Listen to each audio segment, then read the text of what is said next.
Oh, give thanks unto the Lord, for he is good. We welcome you to the Spice of Life variety show. Thank you for tuning in, and you will not regret the fact that you did. We have a special show with a special guest. We invite you to grab your pen and your paper and jot down our contact information at the conclusion of the show. Email, phone, fax, whatever suits your fancy. Know that, again, we give honor to our pastor, Bishop Charles Blake and Mrs. Mel Blake, and the entire West Angeles family. And again, we bring you greetings in the name of the Lord. I'm here with my co-host, Pamela Webb, and I want you to just come on, greet us. How you doing? I'm doing great. How are you doing, Dr. Lewis? I'm doing just great. You know, I just have this tickle. I just want to bust up and laugh, but I'm trying to contain myself. I really am trying to contain myself because we're going to have an awesome show. Hey. You remember with our First Lady, Mrs. Mel Blake, when we have our time with May, in May, on that Saturday.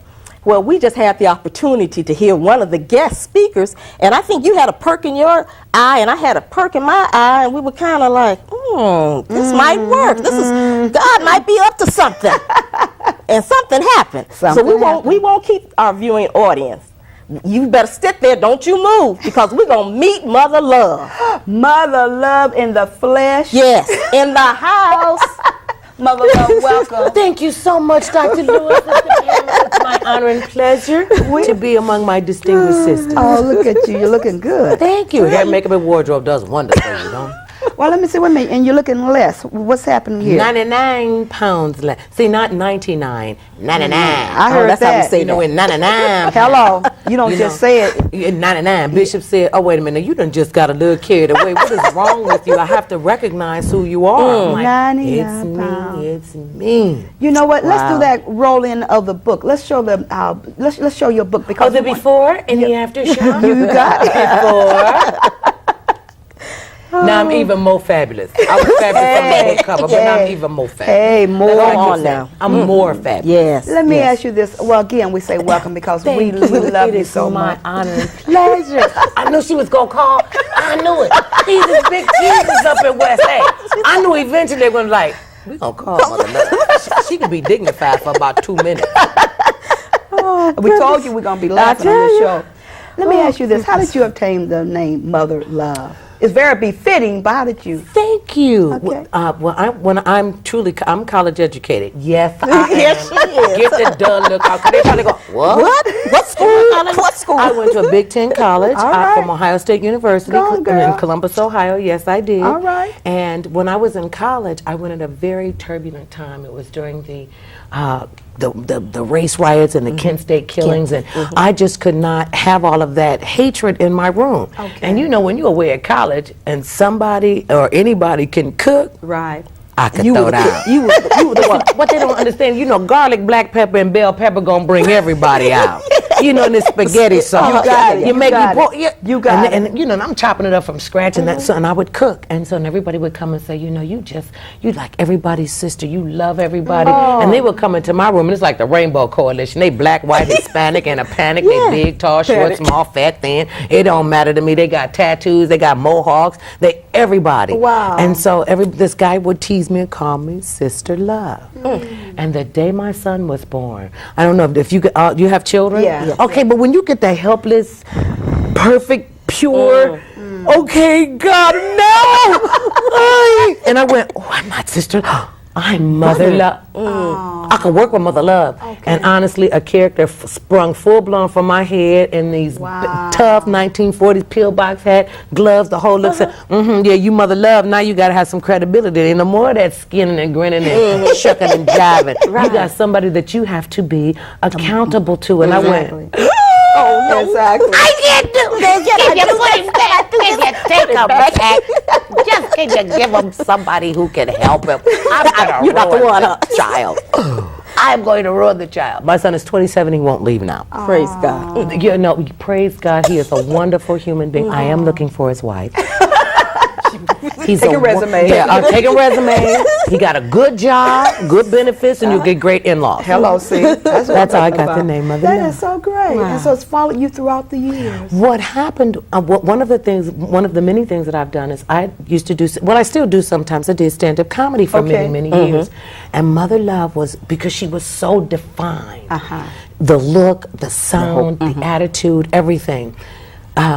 She was one of the characters in my stand-up comedy routine. Okay. And you know, people would get half drunk, you know, when you're in the liquor parlor and you're in stand-up, they drinking liquor, and they tell her, bring Mother Love out. And I would turn around and go into this whole metamorphic change and come back and I'd be on their shoe tops. And they would be like, ooh, we just love it, we just love that. And I was driving a school bus. I did have a real driver. Get out of here. I was driving a school bus, and I was in the break room one day, and this lady came up and she said, okay, that's enough. Show's over. No more free work. You going into the comedy club? And who are you? Club. Oh. Next thing I know, she got flyers up all over the bus depots. Bus drivers are coming in 50 deep to watch me do stand-up comedy. Isn't that amazing? And Mother Love, and that one took off. Then I started doing radio in my hometown. You never, ever get famous in your hometown. I started doing radio on a Caucasian radio station. You know, a black chick at the project. Have you lost your mind? Where did you come from?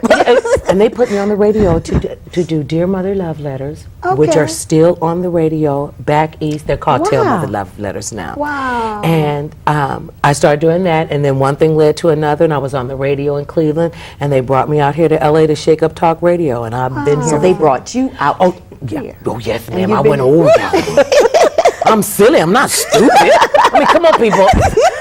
You guys know me from 99 pounds ago. I'm a little short, squat one, about this wide, low to the ground. They're going to put me on TV? Yeah, right. They're going to put me on the radio? Right. Wow. Isn't that amazing? So that's and so you were just destined to end up in all of our lives, in all of our homes, in all of our hearts. Well, thank you so much for that. It shows you God does have a wonderful sense of humor. Yes, He really does. Because I had this great plan about my life. Yeah, please share your plan about your life, what you went to. I'm glad you find humor in my pain, Dr. Lewis. Please share. I went to college, people. I'm college educated, a bright, intelligent future ahead of me. I went to the School of Mortuary Science. See, that's what I wanted to be a funeral director. The Lord will bless you, Mother Love will dress you, and lay you away in style. I was keeping the Mother Love. My anatomy professor is like, you know, you can't walk around with a body part slinging it like a slinky. This is an anatomy class, and you just missed your calling. You should be in show business. I'm like, you are a freak, and you need psychiatric help. Well, to make a long story short, and my mother, when I was a child, had me enrolled in acting classes at Caramoo House, a world-renowned African-American theatrical house in Cleveland, Ohio. Some of the greats in the business have been through there. James Earl Jones, Ruby Dee, Ozzie Davis, Mother Love. See how that fit right there? Hey, you flow that right on up in there. Mama saw something. She did. She called me Betty Davis, and I'm like, who the heck is Betty Davis? And I saw Dead Ringer. Wow. And I because my mother would go, come here, because I'm finna beat you till you see Jesus. And I, of course, would fall out. And, Lord, I'm coming. Father Jesus, take me into your bosom. Oh, Father God. And she would like, just get up, get up, get up. And I didn't know why she was talking through her teeth, but that was to keep from laughing. But, you know, right. Y'all don't tell us that till you're like, She had to be tough and stern. yeah. You don't tell us that till you're like 90 and you're like, That's why. She hates why. She's talking good. She hates. So she said, you get up, Betty Davis. So I see Dead Ringer, and I'm going, oh, she can act. And I go, thank you, Mother.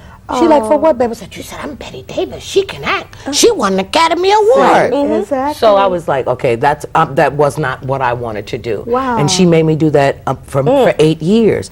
I want to be. I still want to be a funeral director. Night and day. I am really good at that. I mean, I am really good at that. I come from a nurturing family, and you know how some people have mathematic abilities. Some families have scientifics. Exactly. I come from a family of nurturers. Everybody is a school teacher or a daycare provider or social workers. Okay. So people involved. Yes, always involved. Look, this was my life. Baby, move over. It's a baby in the bed with you. Whose child is this?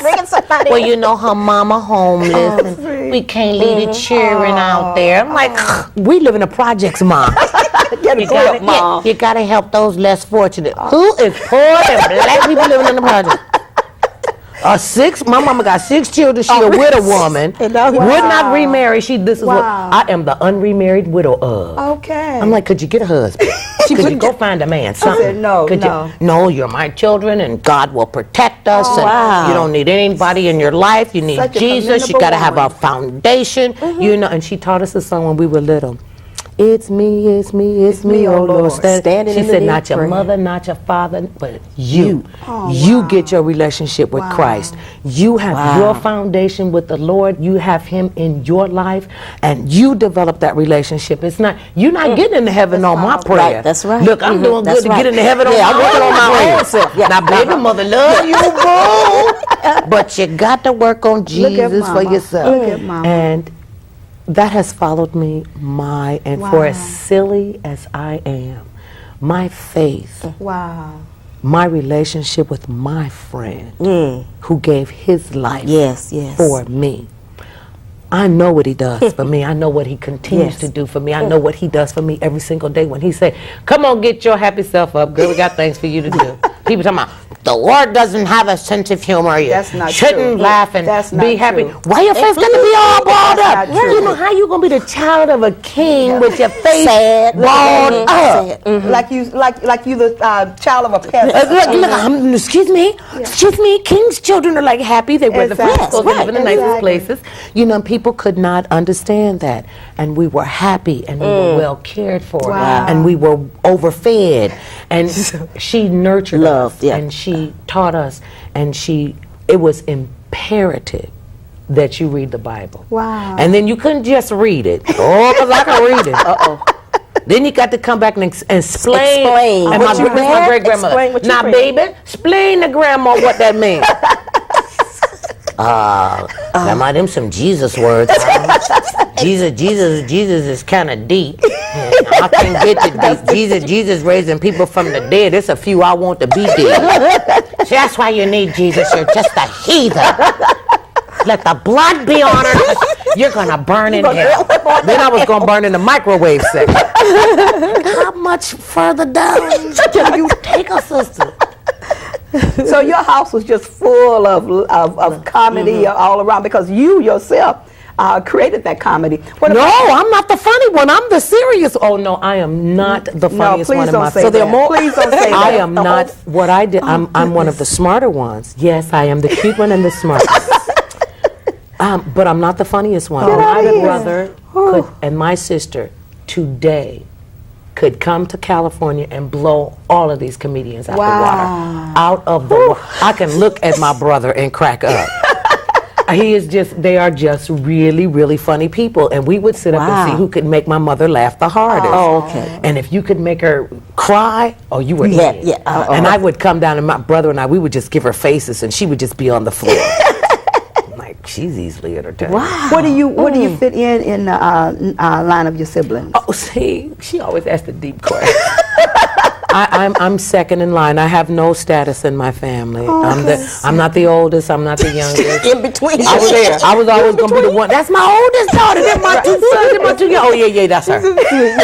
I'm like that. I was her straight A student. I truly, I was the problem child. Okay. Yeah, I was the black sheep. Okay. Wow. And my mother would say, God rest her soul, she would say, they pay you to run your mouth? You get paid for that. Can I see, baby, can I just see one of your paychecks? Because I don't believe they pay you to run your mouth. And I gave her shoulder. This my mother. I said, well, Mama, here it is. Good Lord! You know, you want to take care of your mama from now on. You think that kind of money. You know, and I think I wanted to go on a cruise. I'm like, Ma, you don't like boats. I know. That's right now. Yes. I'm like, Mom. And that's what she would say. I can't believe. Special kind of person, huh? She was a rock. This was a strong black woman who taught us about who we were, what we could achieve, what we could do. she would always say, you bound by the limitations that God put on you. Don't let a man walk and tell you what you can and can't do. Wow, You better that's always know, Sound you words. my child. Sound That's words. You know, we had a visiting gentleman come to our church a few weeks ago, and his sermon was, be prepared be able to discern what God has for you. And know, half the people say, discern? Gotta figure out what that means. What does that mean? Then, he go to the scripture, he quote right out the book of Luke. You can see discern right there. And you heard the people, these are the young people.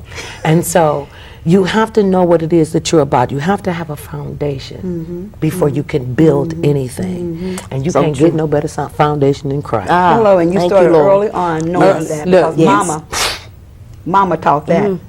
My mother, my grandmother. This was my father was an atheist, but we had to go to church every Sunday. My great-grandmother lived with us, and she would always say, why you don't go to church with them children? He said, because I'm an atheist. My grandmother would walk through the house, ain't no atheist in the foxhole. All right. I didn't know what that meant. You get in trouble, get in a foxhole. And we gonna call first name out about Lord Jesus. Exactly. And so he would send us, and we were like, well, why we got to go if you don't go? He said, just in case it is, I want you to be prepared. I want you covered. Now here, my father is an atheist.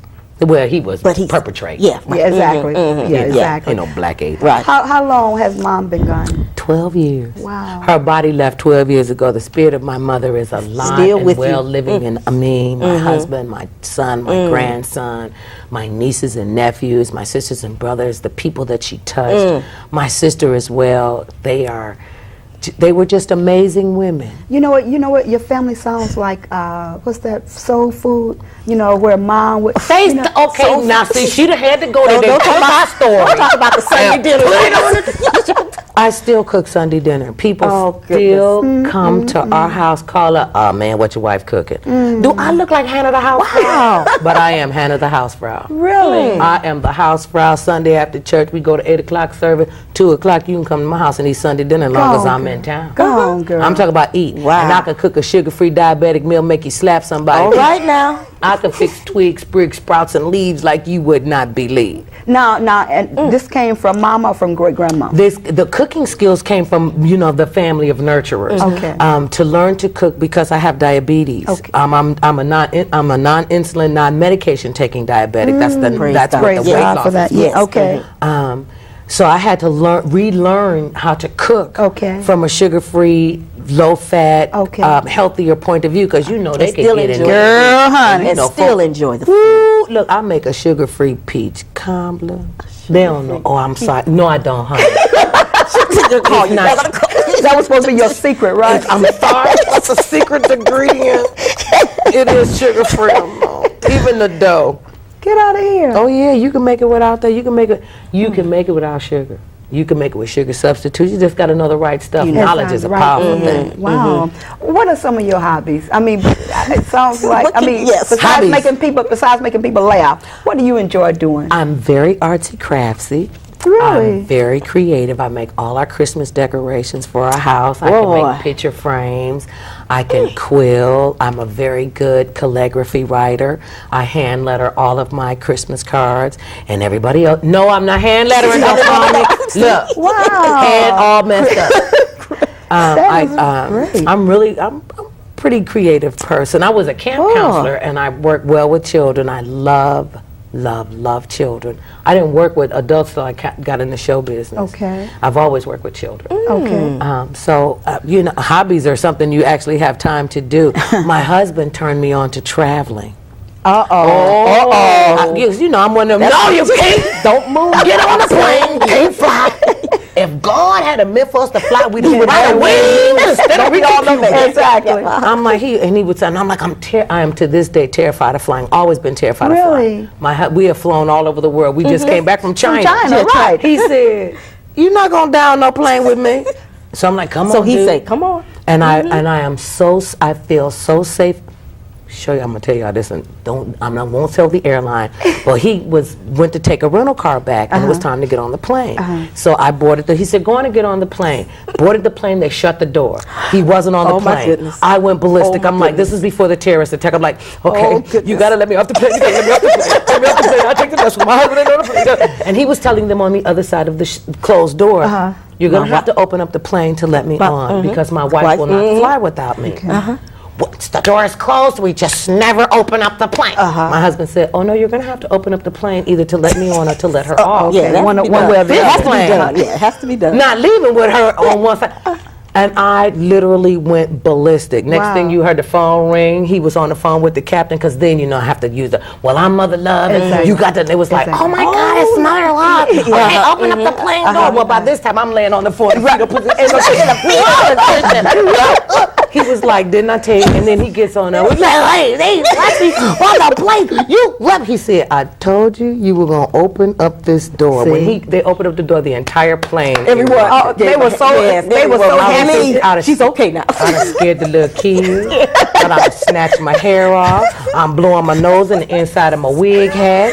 I'm just, hey, you got it. Hey, can't hold it. Can't breathe. As soon as he got on the plane, I was like, okay. He was like, baby, get up. I'm like, okay. Shifted my hair back on, clean my nose up, sat back down in my first class seat. They said, wait a minute, was that the same lady that was just on the floor? Was that the same person? Oh, goodness. And so that's really, because China, how many hours did you fly? 14 hours. That is a long time. That's a whole life. 14 hours that's over, 14 back, and you cross the international date line.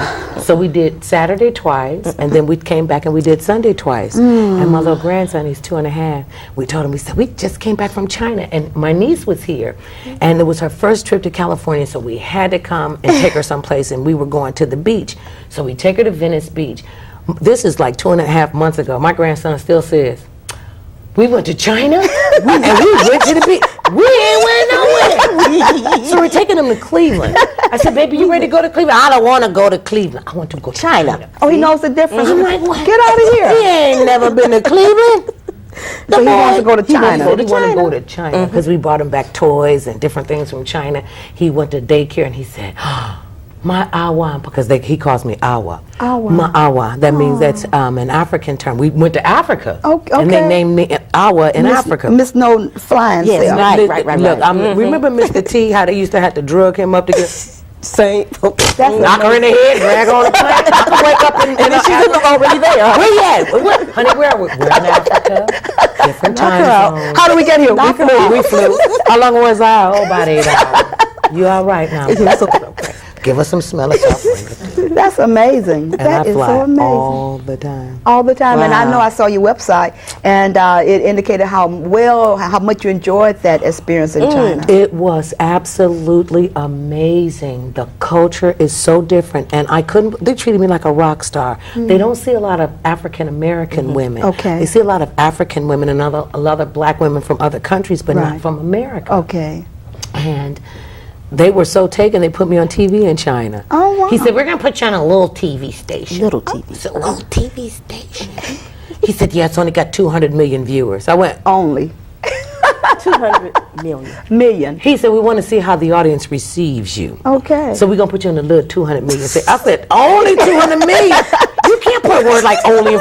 He said, well, when you're in China with 1.3 billion. There's 200 million is a small group. That's amazing. And we're doing business together. They're building the Mother Love talking doll. It's their encouragement. There's going to be a Mother Love. They're called you guys are getting the scoop. The Mother Love encouragement dolls are coming. Oh, that is so great. And you're the first people I told that to. And it's just so apropos for your line of, you always are reaching out, encouraging, loving others. Wow. So that's just very Well, I want them to be the Mother Love regulator dolls, but you're dealing with business people and my husband. I wanted to be for men, for men to give to women and women to give to guys, because some women can't say what they want to say when their man mess up. And I want to say, here, Mother Love, just squeeze her hand. and she'll say, so Jessie, what is your problem? Now, Sharon doing everything she can with these kids. So why you want to be stuck on stupid? Well, how about if we encourage people? relationships. I was like, okay, yeah, that too. That'll work. Okay. But I'm not as excited about that. But I am. After listening to the tapes, and they're going to be very encouraging. They're for different age levels, for children, little kids, teenagers, and the like. We are down to the last couple of minutes of the show. Wait a minute, aren't we supposed to take a break and be back right after this or something? Well, we're going to take a permanent break in a minute. Okay, I'm sorry. But what would you want to leave with our audience about mother love? What would you want to deposit into our viewers' heart about mother love? No matter what they say about me, don't believe that. Don't believe it. I'm a really lovely, lovely woman. In all seriousness, the one thing, know God and know God. I mean, really know. Have a personal relationship with Him. Read His Word. Trust it. Stand on what His promise is to you. Because a God this big, this awesome, that can make me be this fabulous. You know that's an awesome God. So imagine what He can do in your life. Yes, Imagine what He can, and when you don't even have to imagine. And I found one of the things I found out, you don't have to beg God for anything. No, you don't. You can ask once, leave it, and watch what manifests from your faith. Wow. Oh, girl. That's what I want people to know. I want people to know my faith is strong. I don't have to do just anything. All right. I won't just do anything. All right. I'm not that pressed to be on camera because All right. God will take me where I'm supposed to be All with right. whom I'm supposed All to right. be, Yes. and let Him guide and direct your life. Wow, that's awesome. Wow. That's awesome. It's been so great having you. It really has. It's been my pleasure, Dr. Lewis. It's been my, and it is my, this woman, they awesome up in our church. You are so special. Thank you. That's God showing off. If you see anything great in me, it is because He has chosen me to be a vessel, and that's all I am. I used to say I'm the fat, funny-looking vessel that God has chosen. That, huh? But no, I am not. I'm not the even more fabulous now. I'm the even more fabulous vessel of the Lord. And you absolutely right. Let's show that picture one more time. The clip of the book, the before and the after. Yes, That was me before That was when I was before. fabulous. Exactly. Because I am fabulous. And now I am even more. There we go. The two of you are such a blessing, and may a blessing of success be upon you and your program and all that you do to reach out to the Christians and to God's children. You are a blessing. Powerful. Thank See, I you. told Thank you to for laugh, being a laugh. part of Just a this. powerful woman. Thank you for being a part of this show today. It has been absolutely great being with Mother Love and being with Pamela. We've just been girl talk around the table. And certainly, again, we encourage you to contact us via email, fax, whatever the case may be. Know that we love you. Know that Jesus is the only way. Take to heart the word advice that Mother Love gave, because truly Jesus is the only way. Until next time, take care of yourself. Know that we love you, and God's blessings rest upon you in Jesus' name. It's been fabulous having you.